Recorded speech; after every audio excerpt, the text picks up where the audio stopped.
BJP ഏത് വില കൊടുത്തും JDUവിന്റെ ഭരണത്തെ തകർക്കും. സഖ്യകക്ഷിയായ BJPക്കാണ് ഏറ്റവും കൂടുതൽ സീറ്റ്. അതുകൊണ്ട് തന്നെ മുഖ്യമന്ത്രി പദവിക്ക് അർഹത BJPക്ക് തന്നെയെന്ന് പ്രാദേശിക നേതാക്കൾ തലങ്ങും വിലങ്ങും പറയുമ്പോൾ അത് BJPയുടെ കേന്ദ്രത്തിൽ നിന്നുള്ള നിർദ്ദേശമാണ്. അവരങ്ങനെ പറഞ്ഞു സ്ഥാപിക്കാൻ ശ്രമിക്കുന്നത് വാസ്തവത്തിൽ മഹാരാഷ്ട്ര മോഡൽ നടപ്പിലാക്കാൻ വേണ്ടി തന്നെയാണ്. നിതീഷിന്റെ ഐക്യ ജനതാദളിനെ ഒന്നുമല്ലാതാക്കുക, പരമാവധി സീറ്റുകൾ BJP പിടിച്ചെടുക്കുക, അതാണ് അവരുടെ ലക്ഷ്യം. അതിനുവേണ്ടിയുള്ള കളികളാണ് നടക്കുന്നത്. 2020 നിയമസഭാ തെരഞ്ഞെടുപ്പിൽ ഐക്യ ജനതാദളിനെ എല്ലായിടത്തും പരാജയപ്പെടുത്താൻ വാസ്തവത്തിൽ BJP തന്നെയാണ് കളി കളിച്ചത്. BJP എന്നിട്ട് മുഖ്യമന്ത്രി പദവി നൽകിയെന്ന മഹാമനസ്കത പറഞ്ഞുകൊണ്ടേ നടന്നു. വലിയ രീതിയിൽ BJPയുടെ സഹിക്കാനാവാത്ത കുറ്റപ്പെടുത്തലും കളിയാക്കലും മനസ്സിലാക്കിയാണ് നിതീഷ് കുമാർ ഇടക്കാലത്ത് വീണ്ടും മഹാഗഡ്ബന്ധനുമായി യോജിച്ച് സർക്കാർ ഉണ്ടാക്കിയത്. എങ്കിൽ വീണ്ടും BJPയുടെ വൻപൻ ഓഫറുകൾക്ക് മുമ്പിൽ നിതീഷ് ശരിക്കും ശിരസ നമിച്ചുകൊണ്ട് മുന്നോട്ട് പോയി എന്നതാണ് അദ്ദേഹത്തിന്റെ ഏറ്റവും വലിയ രാഷ്ട്രീയ ദാരിദ്ര്യം എന്ന് പറയേണ്ടി വരും.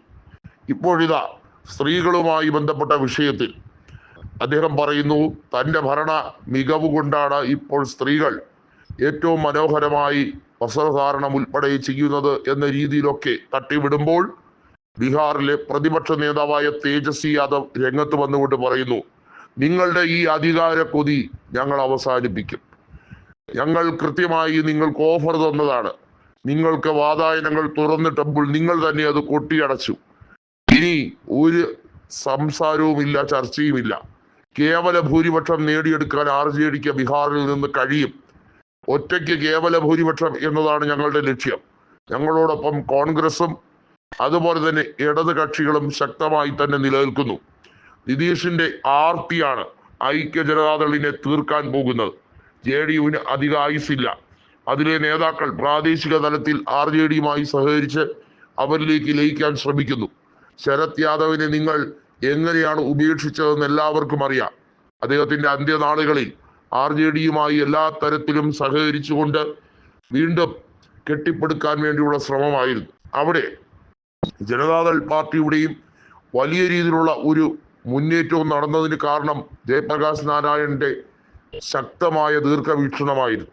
എന്നാൽ അതിൻ്റെ എല്ലാ വശങ്ങളെയും തകർത്തുകൊണ്ടാണ് നിങ്ങൾ ഇപ്പോൾ അവിടെ ഭരിക്കാൻ ശ്രമിച്ചുകൊണ്ടിരിക്കുന്നത്. JDU എന്നത് തകർന്ന് തരിപ്പണമായിരിക്കുന്നു എന്നും ഇനി അതിന് ഭാവിയില്ല എന്നും BJPയുടെ കൂട്ടുപിടിച്ച് നടന്ന എല്ലാ രാഷ്ട്രീയ കക്ഷികളുടെയും ഗതി തന്നെയായിരിക്കും നിങ്ങൾക്കെന്നും കൃത്യമായി തേജസ്വി പറഞ്ഞിരിക്കുകയാണ്.